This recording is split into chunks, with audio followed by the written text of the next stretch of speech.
महापुराण की कथा कहती है, भगवान शंकर का चरित्र कहता है, शिव तत्व कहता है।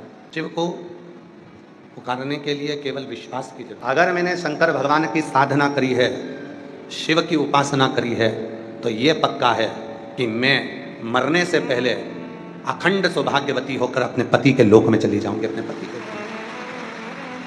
विश्वास, भरोसा, दृढ़ता उसके अंतर्गत आ गया, विश्वास जागृत हो गया उसका।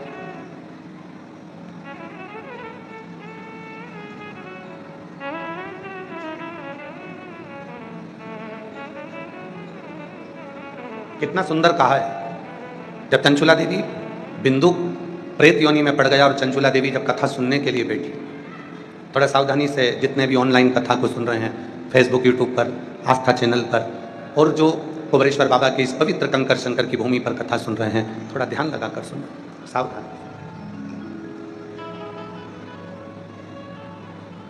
चंचुला देवी पति प्रेत योनि में पड़ा हुआ है और चंचुला देवी तुमरुका जी के मुख से कथा सुनने के लिए बैठी, हाथ जोड़े, उसने नमन किया। तुमरुका जी ने मन में विचार करा कि चंचुला देवी के मुख से कोई शब्द नहीं निकल रहा, मौन है, चुप।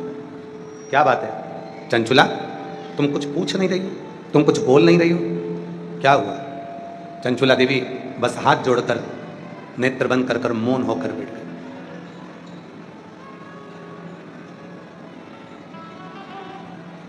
मेरे मन की एक अभिलाषा है, बस वो अभिलाषा जिस दिन मेरी पूरी होगी, मैं जान जाऊंगी कि शिव कंकर कंकर में शंकर बनकर विराजमान है। मेरे मन की एक अभिलाषा, वो अभिलाषा पूरी। तुमरुका जी ने, भगवान देवादिदेव महादेव जब शिव महापुराण के यजमान बनकर बैठे, पाटीदार जी शिव पुराण में लिखा है, भागवत कथा के यजमान थे राजा परीक्षित, श्री रामचरितमानस के यजमान थे काशी नरेश, पर दुनिया की सारी पुराणों में केवल एक पुराण ऐसी है, शिव महापुराण, जिसका यजमान बना भी तो मेरा देवादिदेव महादेव बना है, भगवान शिव। इसलिए पाटीदार जी 7 दिन तक जो यजमान बनकर बैठता है, हम उसको शंकर और पार्वती का ही स्वरूप मानते हैं। कहीं शिव जी ने कृपा कर आपको इस कथा का यजमान पद देकर विराजमान करा। और भगवान से प्रार्थना करना, जितने भी यहाँ पर बैठे हो और जितने ऑनलाइन कथा को सुन रहे हो, फेसबुक यूट्यूब पर सुन रहे हो, आस्था चैनल पर सुन रहे हो, बाबा से आज कथा के मध्य में ये प्रार्थना करना कि तुम मुझको ऐसी कृपा करना कि एक दिन मैं भी कथा का यजमान बनूं और बाबा की कृपा से कथा में जाकर ऐसी।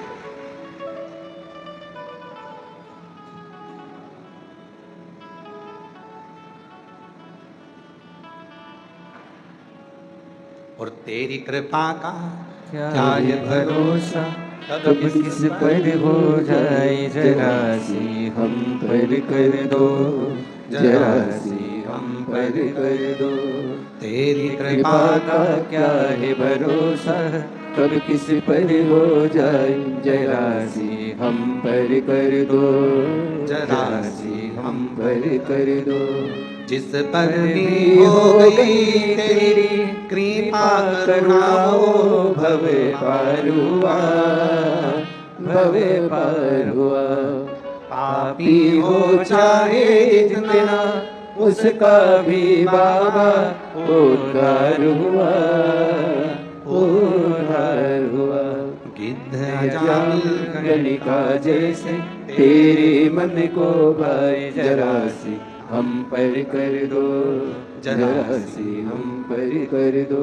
तेरी कृपा का क्या है भरोसा, कब किस पर हो जाए, जरा सी हम पर कर दो, जरा सी हम पर कर दो। चंचुला देवी के मन में एक भाव था। तुमरुका जी ने हाथ जोड़कर ईसर गोरा बनकर आए हुए भगवान शिव और पार्वती जी से पूछा, प्रार्थना करी। चंचुला के मन में चल क्या रहा? शिव जी मुस्कुराकर बोले, चंचुला जो मांग रही है वो दुनिया की किसी स्त्री ने आज तक नहीं मांगा। क्या मांग रही है? शिव जी बोले, बड़ा मुश्किल है देना। जो चंचुला मांग रही है वो संसार की कोई स्त्री ने, कोई पुरुष ने आज तक नहीं मांगा, और इस अवस्था में आने के बाद तो कभी नहीं मांगा। तुमरुका जी ने पूछा कि आप बताओ मुझे तो मालूम पड़े कि शिव महापुराण की कथा सुनने वाली चंचुला देवी आखिर मांग क्या रही। शंकर जी कहने लगे विधि के विधान को पलटना पड़ेगा, ब्रह्मा के लेख को पलटना पड़ेगा, संसार की रीत को बदलना पड़ेगा जो चंचुला मांग रही है।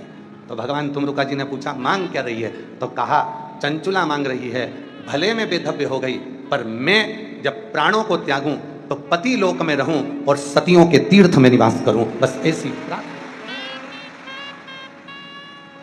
जहां अखंड सौभाग्यवती सतियां रहती हैं, जहां सावित्री रहती है, जहां अनसुईया रहती है, जहां पार्वती रहती है, जहां सती रहती है, जहां ललिता रहती है, जहां स्वयं मां जगत जननी जगदम्बा अम्बा स्वयं निवास करती है, जिस सती लोक में लक्ष्मी रहती है, जिस सती लोक में पार्वती रहती है, जिस सती लोक में स्वयं ब्रह्माणी रहती है, जिस सती लोक में सावित्री अनसुईया अनेक अनेक संसार की सारी सतियां जिस लोक में निवास करती हैं, उस लोक में चंचुला कहती है कि मुझे जाना है, मुझे जाना, उस लोक में मेरा निवास होना चाहिए।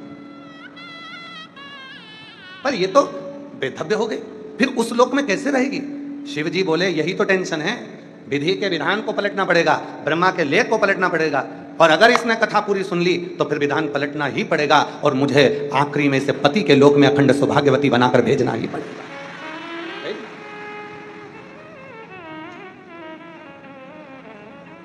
पूरी दुनिया में, पूरे संसार में, पूरे ब्रह्मांड में केवल और केवल एक शिव महापुराण की कथा ही एक ऐसी है कि कुंवारी कन्या सुने, सौभाग्यवती नारी सुने, चाहे वैधव्य नारी सुने, चाहे बच्चा सुने, चाहे बूढ़ा सुने, चाहे गर्भवती नारी सुने, चाहे कोई पलंग पर पड़ा है वो भी सुने, और उसके हृदय में जो कामना होती है वो कामना उसकी पूर्ण जरूर होती है। ये शिव महापुराण का प्रताप है। जो कामना है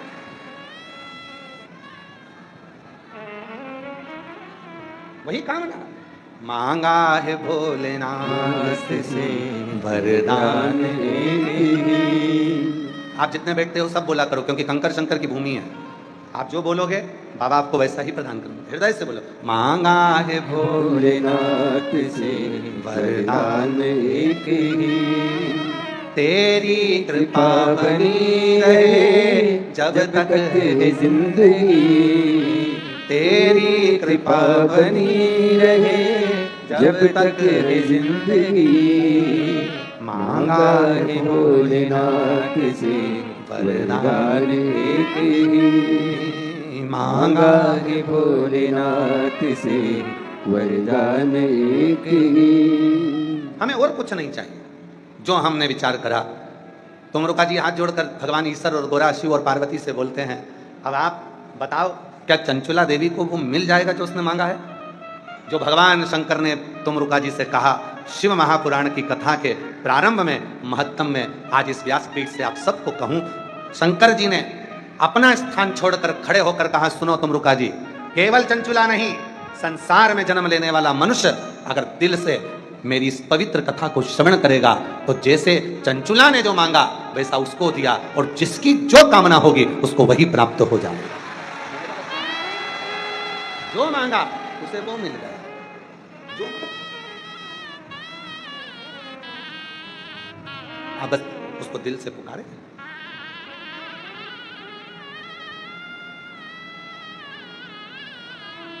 कल एक बात कही थी,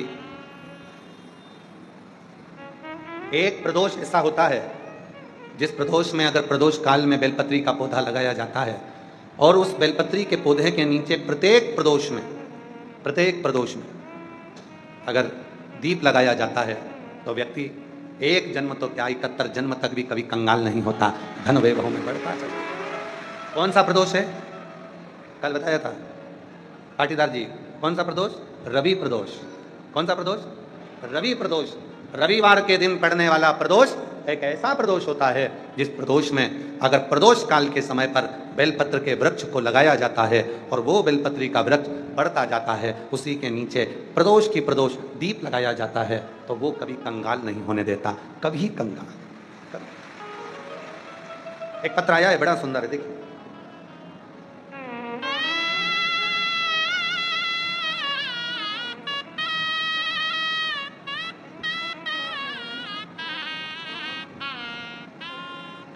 प्रदोष के दिन दीपक लगाने का और प्रदोष की पवित्र आनंद में भक्ति करने का कुबेरेश्वर धाम पर बैठकर कथा श्रवण करने का और कुबेरेश्वर धाम से अगर ऑनलाइन कथा मिल रही है तो अपने अपने घरों पर बैठकर सुनने का क्या फल होता है वो इस पत्र में। मेरा नाम राशमा राजपूत, जिला उत्तर प्रदेश, दुबग्गा मल्लपुर की रहने वाली हूँ। कहीं बैठी हैं? आप ही हैं? आ जाओ, आ जाइए। मेरा नाम सुषमा राजपूत है। मैं उत्तर प्रदेश दुबग्गा मल्लपुर की रहने वाली हूँ। एक लोटे जल का क्या महत्व होता है अब हमको पता चला है। मेरे पति की किराए की दुकान में 10 साल से सरकारी ताला लगा था। 10 साल से सरकारी ताला लगा हुआ था, वजह से हम लोग बहुत परेशान थे। दुकान के बाहर मेरे पति नींबू अदरक बेचते थे। उसी दुकान के बाहर जो 10 साल से जिसके सरकारी ताला लगा है उसके बाहर मेरे पति नींबू अदरक बेचने लगे। हमारी परेशानियाँ इतनी बढ़ गई। उसी समय पर मेरी जेठानी हमको देखकर बोली कि तुम्हारी दशा बहुत खराब हो रही है, कैसे क्या होगा? एक काम करो, मैंने टीवी पर देखा है वो सियोर वाला बाबा कथा करता है, आस्था चैनल पर कथा आती है, बाबा की आस्था चैनल पर कथा आती है, सुना करो। फिर हमने कथा सुनना शुरू कर दिया। फिर आपके बताए हुए उपाय करने लगे और रोज मंदिर जाने लगे। सन 2023 में रुद्राक्ष महोत्सव में पहली बार आए और पहले दिन की कथा सुनी। फिर दूसरे दिन जब हमने रुद्राक्ष महोत्सव में पहले दिन की कथा सुनी, दूसरे दिन मेरे पति का फोन आ गया। उन्होंने बोला कि यहाँ पुलिस वाले बड़े क्रोध होकर कह कर गए हैं कि तुम्हें अब यहाँ दुकान नहीं लगाना है। देखो, तुम तो सीहोर का कहकर गई थी और कह रही थी कि सीहोर वाले बाबा की कथा सुनेंगे सब अच्छा होगा, पर अभी तो मेरे को पुलिस वालों ने यहाँ दुकान लगाने से मना कर दिया कि बाहर भी तुम दुकान नहीं लगा सकोगे। मैंने बोला आप परेशान मत हो, मैं कथा सुन रही हूँ और यहाँ जितने लोग आए हैं कथा सुनने के लिए सब कहते हैं कि यहाँ से कोई खाली नहीं जाता। पुलिस वाले अगर मना कर रहे हैं कि दुकान मत लगाओ, तुम चिंता मत करो, तुम तो बाबा के भरोसे रहो, अपना ठेला रोज लेकर जाओ, मैं कथा पूरी सुनूंगी और मुझे मेरा बाप मेरी विदाई में कुछ ना कुछ जरूर देगा, मुझे भरोसा है। गुरुजी बाबा से रोज यहाँ कथा सुनती, कंकर शंकर की पूजा करती, उनसे विनती करती कि सरकारी ताला हट जाए। यहाँ से 7 दिन की कथा सुनकर घर गए। अगले दिन दुकान से मेरे पति आए और उन्होंने बोला कि तुम्हारे बाबा ने सुन लिया, कोई रुपया नहीं लिया और बाबा ने सरकारी ताला खोल दिया। और सरकारी ताला खुला। आज बाबा की ऐसी कृपा हो गई, जिस दुकान की कामना किराए से लेते थे आज वो खुद की हो गई और बाबा की कृपा से सारा बाबा ने संभाल लिया। गुरुदेव, लाइसेंस दूसरे का था दुकान का, आज बाबा ने वो खुद का बना दिया। थोड़ा नहीं देता बाबा, जब भी देता है छप्पर फाड़ कर देता है। वो शिव, वो उघड़ी, वो शंभू है, वो त्रिकालदर्शी है, वो कैलाशी है, वो कैलाशी। विश्वास किसको कहते हैं? भरोसा किसको कहते हैं?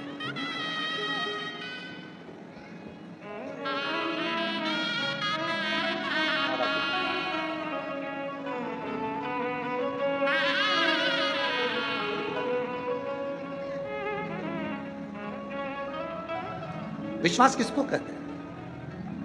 उस बहन का भरोसा देखिएगा जो जिसके पति फोन कर कर कहते हैं अब तो कह दिया पुलिस वालों ने कि बाहर भी ठेला नहीं लगा सकते, और वो कथा सुनकर कहती है कि मुझे भरोसा है मेरा पिता मुझे खाली नहीं भेजे।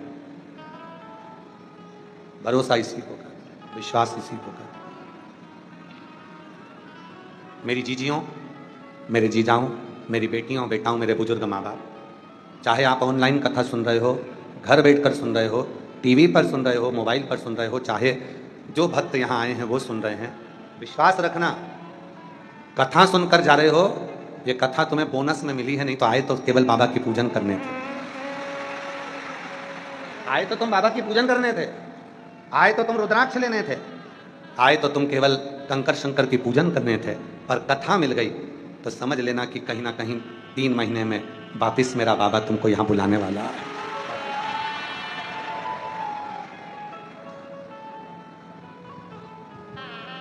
मेरा तू ही हमदर्द है जिसे हर दर्द कहता हूँ, मेरा तू ही तो हमदर्द है जिसे हर दर्द कहता हूँ। दुनिया के आगे प्रभु चुपचाप में रहता हूँ, दुनिया के आगे प्रभु चुपचाप में रहता हूँ। मेरा तू ही तो हमदर्द है, जिसे हर दर्द कहता हूँ। मेरा तू ही तो हमदर्द है, जिसे हर दर्द कहता हूँ। एक विश्वास, एक भरोसा, एक दृढ़ता। जब हम पूर्ण भरोसे के साथ, विश्वास के साथ, दृढ़ता के साथ उस शिव से अपने मन का भाव करते हैं, प्रार्थना करते हैं, विनय करते हैं, निवेदन करते हैं, तो वो स्वीकार करता है, वो स्वीकार करता है। भरोसा शिव को प्रकट करता है।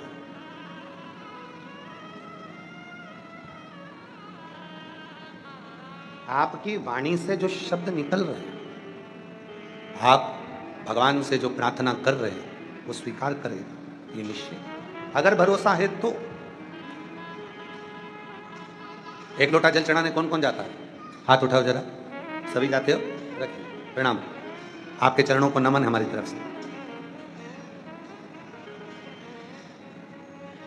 आप जब एक लोटा जल चढ़ाने के लिए जाते हो,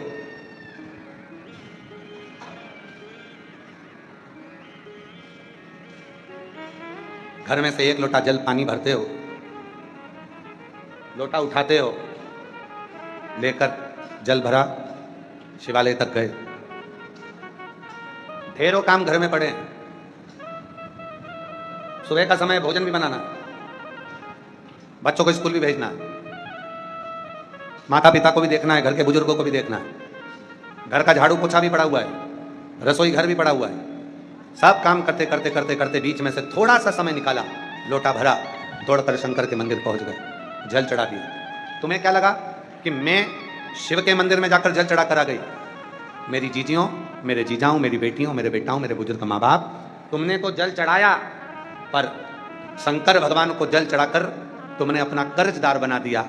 शिव जी को लगा अपने व्यस्त समय में से इसने समय निकाला, मुझको दिया, और जब इसके जीवन में तकलीफ होगी तो मैं कितना भी व्यस्त होऊंगा, समय निकालकर इसका दुख मिटाने जरूर, इसका कष्ट मिटाने के लिए मुझको जाना पड़ेगा, इसकी परेशानी मिटाने के लिए मुझको पहुंचना पड़ेगा, मुझे जाना।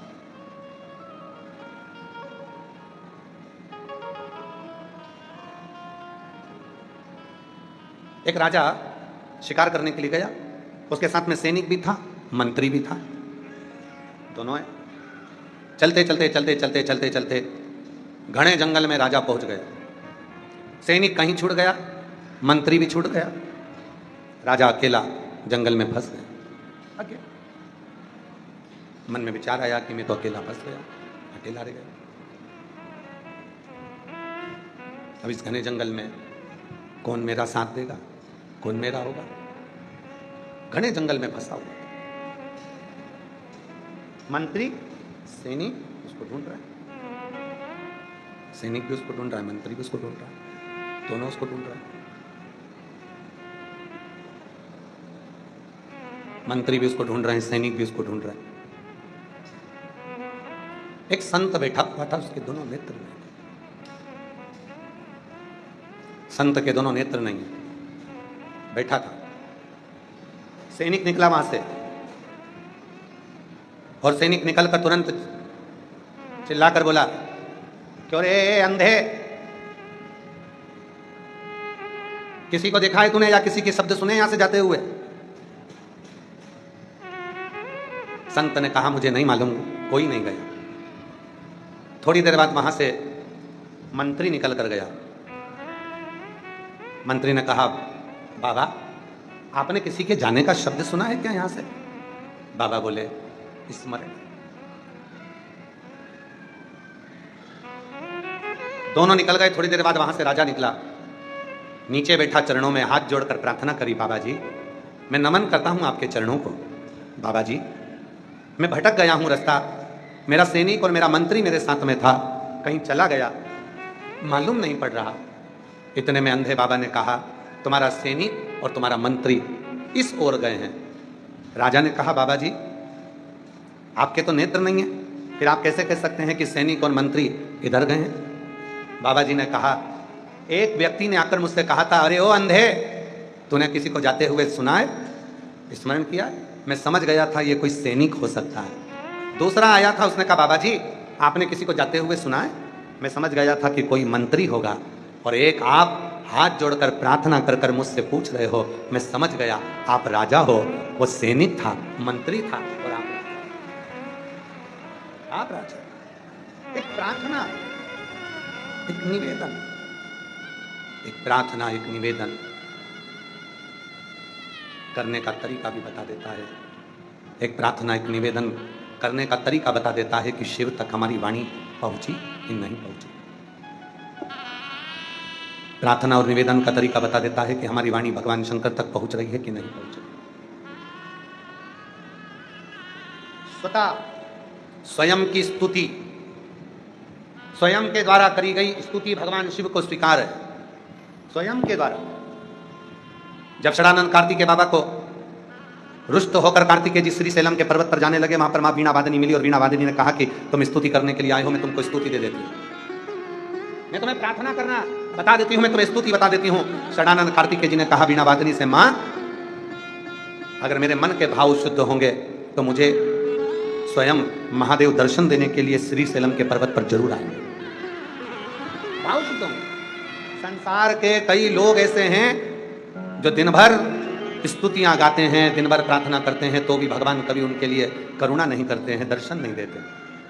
और संसार के कई लोग ऐसे हैं जो कोई स्तुति नहीं जानते, कोई श्लोक नहीं जानते, कोई मंत्र नहीं जानते, कोई साधना नहीं जानते। कई लोग ऐसे हैं, आप भी ऐसे ही हैं, हम भी ऐसे ही हैं।